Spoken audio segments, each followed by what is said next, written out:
объясняется путинским режимом всего лишь в размещении публикаций в интернет на своей личной странице ВКонтакте.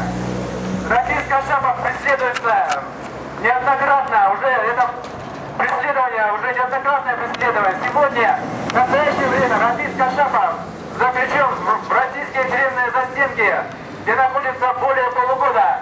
Репрессия – это единственный шанс путинской машины террора не остаться безнаказанными, не отвечать за свои преступления, оставаться у власти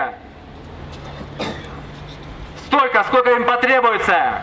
Путин – главный террорист! Путин – главный террорист! Путин – главный террорист! Надеев, Савченко, свободу Олегу Сенцову, свободу Александру